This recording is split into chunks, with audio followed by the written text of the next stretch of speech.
Looking for a fun way to boost your English? Quick chats, easy tips, and a whole lot of poppin' energy, all in one place. This is Podcast Popcorn. Let's pop into it and make learning fun. Today we're really zeroing in on something quite fundamental, but honestly incredibly powerful. Oh yeah. What's that? Daily life English phrases. You know, the small things people actually say. Ah, okay. The conversational building blocks. Exactly. We've got this material from a conversational podcast script. It features two hosts, Ryan and Bella, and it's aimed at learners. Mm-hmm. Beginner and intermediate level, I gather. That's right. And our mission here really is to pull out maybe 20 of the most useful, most memorable phrases from their list. And dig into why they work. Precisely. Why they matter in everyday chat, and crucially, how you, the listener, can start using them pretty much immediately to sound, well, more natural. Yeah, it's interesting, isn't it, how these little set phrases, they almost act like social signals. Signals? How do you mean? Well, it's not just about being grammatically perfect. It's more about using these ready-made bits of language that show you're comfortable, you're part of the flow. You know? Right, like you understand the unwritten rules of the conversation. Exactly. It makes things smoother, less friction. And the source material, it really hammers this home. Knowing these isn't just about the dictionary definition of each word. No, it's the whole chunk. How native speakers actually put them together. Yeah, it's kind of like having a shortcut, isn't it? To sounding less like you're reading from a textbook and more like you're actually talking. For sure. And apparently, getting a grip on these phrases early on, it does wonders for your confidence. Oh, I bet. Because you have something reliable to say. That's it. That confidence thing is huge. If you've got a few go-to phrases ready, you're just much more likely to jump into a conversation. And these specific ones, the ones Ryan and Bella use, they're supposed to be really common, right? Like staples in English-speaking places. Yeah, that's what the source suggests. So you learn them, and boom, you can probably use them the same day. Okay, let's dive into some of them then. Let's unpack these. First up is, how's it going? Ah, the classic casual greeting. Right. But it seems simple. What's the real sort of nuance here compared to just asking, how are you? Well, it's a good point. They're both greetings, obviously. But how's it going just feels lighter, more casual. Okay. So friends, maybe colleagues you're chatty with. Yeah, exactly. Acquaintances, too. You generally don't expect, like, a detailed medical report back. Huh. Right. It's more of a vibe check. The example they had was Ryan saying, hey, Bella, how's it going? And she goes back with, pretty good, Ryan. How about you? See? Quick, friendly, returns the question. Easy. Makes total sense. A quick check-in, and then the typical reply we often hear is, I'm good, thanks. Yep. Short, sweet, polite, does the job. It's like the standard software response sometimes. Kind of, yeah. No beating around the bush. Right.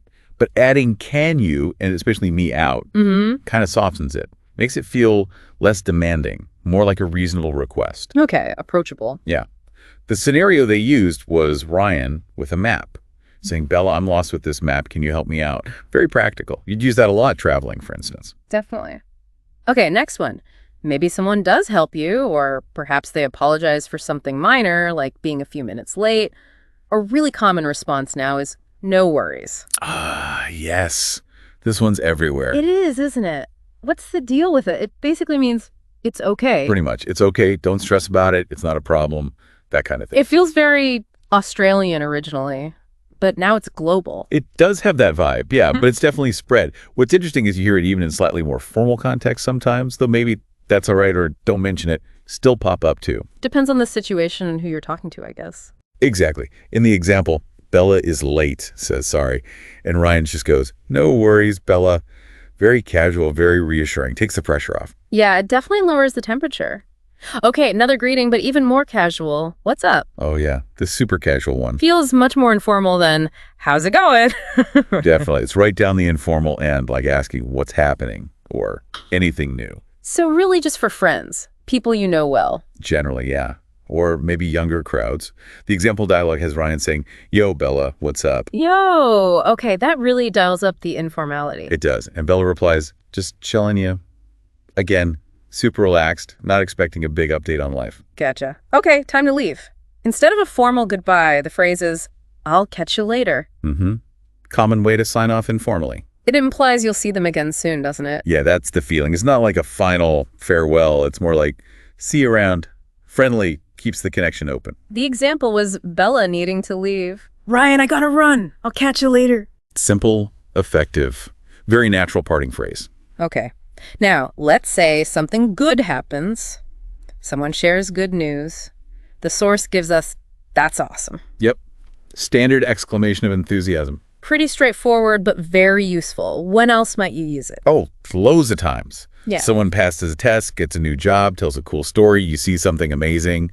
Anything that genuinely impresses you or makes you happy for them. Right. High positive energy. Exactly. The example. Ryan says he passed his English test. Bella's reaction. "That's awesome, Ryan." Simple, direct, shows she's pleased. Okay. What about the opposite? When you don't have the answer, the phrase is, "I'm not sure." It feels a bit softer, maybe, than just a blunt, "I don't know." That's a really key difference, I think. "I'm not sure" often comes across as more polite. More considered. Yeah, and it can also sometimes imply subtly that you might try to find out, or that you wish you knew. It leaves the door open a crack. Whereas, I don't know, can sometimes feel like a full stop. Can do, yeah. In the example, Bella asks us if a cafe is open. Ryan says, "I'm not sure, let's check." See? That "let's check" makes it collaborative, helpful. Nice. Okay, agreeing to something. A plan, an idea, simple one. Sounds good. Super common, very versatile. Just means, yes, I agree, that plan works for me. Pretty much. It expresses agreement and usually a positive feeling about the suggestion. It's efficient, clear. The scenario was meeting at 5 p.m. Ryan suggests it. Bella says, "Sounds good." Yep. Seals the deal. Everyone's on board. All right, last one for this first batch, and this one's vital for learners. What do you mean? Oh, absolutely essential. Don't leave home without it. Haha, right. It's how you ask for clarification when something's fuzzy. Exactly. And while it's direct, it's generally seen as a perfectly polite way to ask someone to explain further. You need to understand, right? Of course. The example was Bella calling a movie iconic. And Ryan, maybe not getting why she used that word, asks, "What do you mean?" Which prompts Bella to explain. Perfect. Stops misunderstandings. Absolutely critical skill in any conversation, especially in a second language. Okay, wow. That's 10 really practical phrases already. Ready for the next 10? Let's do it. More tools for the conversational toolkit. All right. Number 11 is a strong one. I'm starving. The classic, "I am extremely hungry" declaration. Yeah, it's definitely more intense than just, "I'm hungry," isn't it? Oh, yeah. It implies you really need food, like soon. It often acts as a prompt to get food. Like in the example, Ryan says, "Bella, let's grab lunch. I'm starving." It justifies this suggestion. Exactly. Adds urgency. Okay. What if you see someone who seems really stressed or maybe working too hard? You might say, "Take it easy." Friendly advice. Like, "Relax. Don't push yourself so hard." Precisely that. It's a common, often gentle way to encourage someone to slow down, de-stress a bit. The example was Bella telling Ryan, "Ryan, you're working too hard. Take it easy." Yeah. Shows concern in a casual way. Nice. Now, needing someone to wait, but just for a moment. The phrase is "hang on a sec." Yep. Short for "hang on a second." Very common, very informal. More casual than "could you wait a moment, please?" Oh, much more casual. You'd use it if you need to quickly check something, find something, or even just process what was said. Like the example where Ryan asks Bella to repeat something. "Bella, can you repeat that? Hang on a sec." Buys him a moment. Exactly. Quick, polite pause request. Okay. Letting someone know you're traveling towards them or a meeting point. "I'm on my way." Simple, clear, essential. No ambiguity there. Just means I have left and I'm currently en route. Pretty much. It reassures the other person that you're coming. The example is straightforward. Bella asks where Ryan is. He replies, "I'm on my way." Standard response when you're running a bit late, maybe? Yes, sometimes definitely used in that context too. Okay. What about when you need to verify something? You're not sure the info. You can say, "Let me check." Shows diligence. Right. It says, "I don't know for sure right now, but I'm going to find out." Exactly. It's responsible. Yeah. It's better than guessing and being wrong. It's polite, implies you'll get back to them. The example involved a movie time. Ryan asks if it's 7 p.m. Bella responds, "Let me check." Yep. Smart move before confirming plans. Now, for expressing surprise, maybe a bit of disbelief, often in a fun way. "You're kidding." Yeah, good one. It doesn't usually mean you think they're actually lying. No, it's more like, "Wow, really?" Or "I can't believe that." Exactly. It conveys surprise, sometimes humor's disbelief or excitement. The tone is key. Tone makes a big difference there. For sure. The example is Bella winning a free coffee. Ryan's reaction, "You're kidding," shows amused surprise. Okay, what about when you want someone else to make the decision? You don't have a strong preference. The phrase is, "it's up to you." puts the decision firmly in their court. Like, you choose. Yeah. Very clear way to delegate the choice. Useful for things like choosing a restaurant, a movie, what to do next. The example was deciding between pizza and burgers. Ryan asks, Bella says, it's up to you. Perfect use case. Avoids decision deadlock. Okay, nearly there. How about indicating you're ready or you don't need anything else? I'm all set. Yeah, that's a handy one. Means I'm good, I'm ready, or I don't need anything more. So if a waiter asks if you need more water or if someone asks if you're ready to go. Both work. In the example, Ryan asks Bella if she needs more water. She says, nah, I'm all set.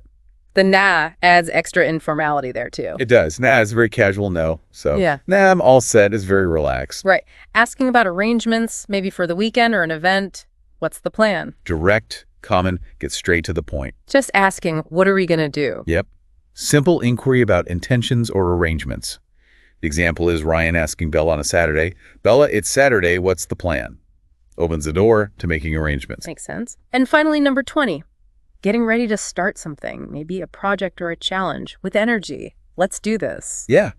It's got that positive, action-oriented, enthusiastic vibe. Like, I'm ready and excited to begin. Exactly. It's motivation.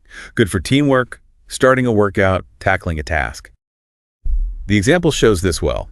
Bella asks if Ryan is ready for their English challenge. And he comes back with, let's do this. Shows he's eager and ready to go. Fantastic. Okay, so that's 20 phrases, 20 little keys, really, to unlock smoother, more natural-sounding English chats. It really is striking, isn't it? How much these seemingly small expressions actually do in a conversation. They carry a lot of weight. Yeah, it's not just filler, it's functional. It really highlights that so much of fluent communication isn't just about complex grammar or huge vocabulary. Yeah. It's often about mastering these chunks, these ready-made phrases. Like conversational shortcuts? Exactly. Learning these can sometimes give you a bigger immediate boost in your day-to-day interactions than, say, learning loads of obscure words you barely use. That makes a lot of sense. It connects you quicker. Mm-hmm. And the source we were looking at, Ryan and Bella's script, it ends with a really neat little challenge for you, the listener. Oh, yeah. What's the challenge? Basically, pick just 5. 5 phrases out of these 20 we've talked about. Okay. Just 5. And then, consciously, actively try to use them. Weave them into your next few English conversations. Maybe with a language exchange partner? Mm-hmm. Or even practicing out loud. Yeah, any of those. The point is to move from just understanding them passively to actually using them actively. That's where the real learning sticks. That active application step is crucial, isn't it? It's everything. So, maybe pick 1 or 2 that feel the most comfortable or useful for you right now. Make it a mini mission. Use them today or tomorrow. See how it feels. See what reaction you get, maybe. See if it makes the conversation flow a bit better. Exactly. And just think, how could incorporating even just a few of these make your English chats feel a bit less stressful, maybe even more fun? That's a great question to ponder. And maybe think about other situations too, right? Like, what other everyday moments come up where you think, I wish I had a simple go-to phrase for this? Yeah, that's perfect homework. What other phrase gaps could you fill? Always more to learn. That's it for today's episode on Podcast Popcorn. Thanks so much for watching. If you found this helpful, make sure to like, subscribe, and hit the notification bell so you don't miss what's coming next. Got a topic you'd love us to cover? Leave your ideas in the comments. We're always listening, and your suggestion might be the star of our next episode. Until then, keep learning, stay confident, and see you soon.